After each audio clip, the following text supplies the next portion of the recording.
Hi everybody, I'm back for another monthly update for the members of SIDEfxHUB. This is the May update, so I apologise that I'm doing it a week late. I originally filmed it a week ago and I got quite ill with my symptoms and I wasn't able to edit it. And actually this is my second run of filming this, as there was a few more recent updates that I wanted to include in this video. So first of all, some quite big news is that I am travelling to Milan next month to go to the University of Milan, where Professor Melcangi is researching PFS and PSSD. I've had this idea for a while now to go there and just document everything that's going on, because I feel like there's maybe a bit of a disconnect between patients who are donating to the Milano project and then the outcomes of the research. There's quite a long time for people to wait for his research papers to drop, even though he is working at a record pace in comparison to some other sort of clinical research that I've looked into. But I just wanted to go there, film his lab, speak to some of his team, because he has a team of PhD students who are also helping him with the research. And I also wanted to give an in-person interview with Melcangi, just to make the whole thing feel more real.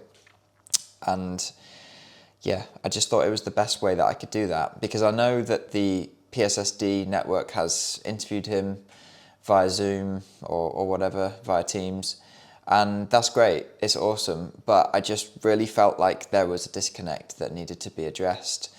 And yeah, I'm paying out of my own pocket to go, not using any of the charity's money. I can't do that, couldn't do that, that's not within our remit. All of the money that you guys donate goes to the research. So yeah, I'm looking forward to it. I think it's going to be important. It's going to just help maybe answer some of those questions that you guys have and just make it feel like this is actually happening and it's not just some faraway thing that's, you know, that has no meaning. So yeah, that's what's happening in July.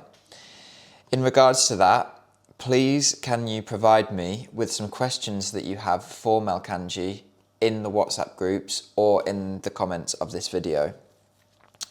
Something to make you aware of, like I just mentioned, the PSSD network did conduct a 1-hour interview with him. So I've linked that video below in the description.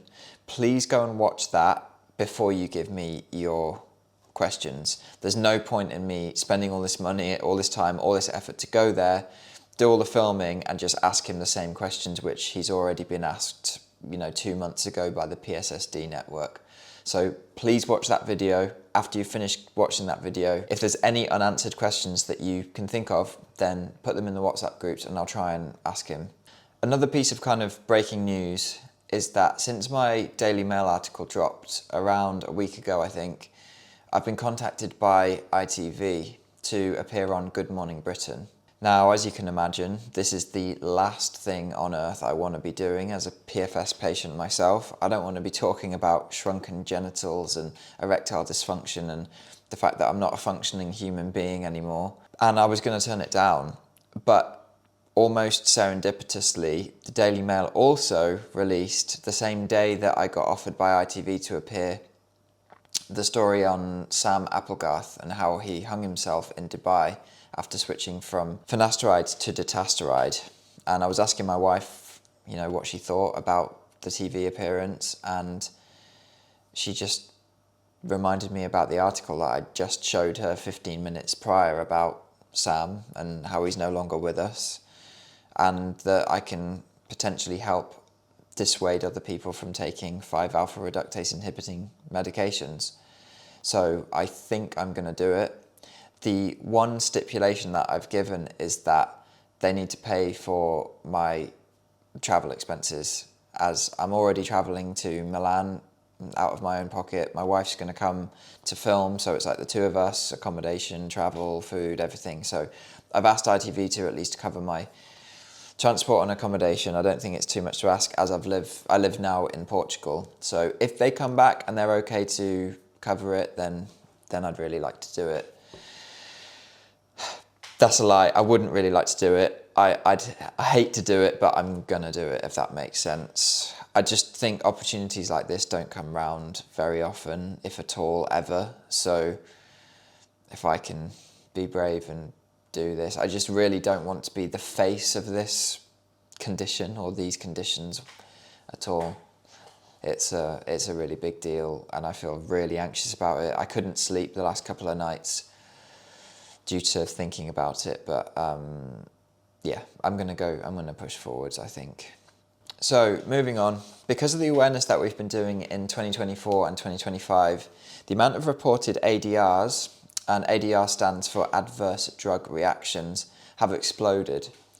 In 2025, it's set to be the highest number of ADRs reported since finasteride was brought to market. These reports force medical authorities to act, and it's partly what triggered the EMA to give their review. And it also gives weight to this community and what we've been saying for years about all the side effects. So it's important for everyone, please, to be completing your yellow cards if you live in the UK. And if you're not in the UK, we have a list of all of the medical authorities all over the world on our website. So if you can just go there, there's a link below to our website. You can find your medical authority and report your side effects and symptoms to them. It's like so vitally important. I can't even stress it enough. Speaking of which, Bernard from our team has responded to the EMA's review via email with our official position, which I kind of covered in a previous video. We've asked them to reconsider their stance and their findings, so we're waiting to hear back. Also, another bit of news, Tom from our volunteers group has been doing really great work flagging the illegal marketing and advertisement which sites such as him and Manual have been doing for finasteride. He's been pressuring the MHRA to enforce their own rules, believe it or not, as that's not been done that we could see prior to him sort of hassling them almost. They responded recently saying that Manual has agreed to alter their advertising, which is great. All of these moves keep the issue under the spotlight for the MHRA and keeps the pressure on.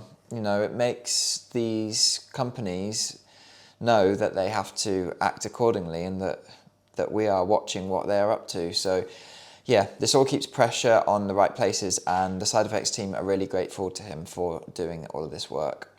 To round up, 1, please complete your yellow cards. 2, please contact your MP or your representative in your country.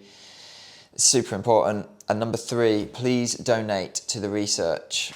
You can find the donate link in the description of this video. It's super important. We've got the Melcangi project, the Milano project funded so far now, not too much further to go. I'll give you a full breakdown of where we're at in terms of how much is left to fund that project. I'll give that in the next month's video because I still need to find out our latest numbers. But it's really coming along. Please don't stop doing these things, and just be kind and look after each other in the WhatsApp groups, because we're all in it together and no one is superior to anyone else. No one knows the cure or the treatments. We're all just trying to figure this out together. So yeah, be kind, be patient, and I'll speak to you guys next month. Thank you so much.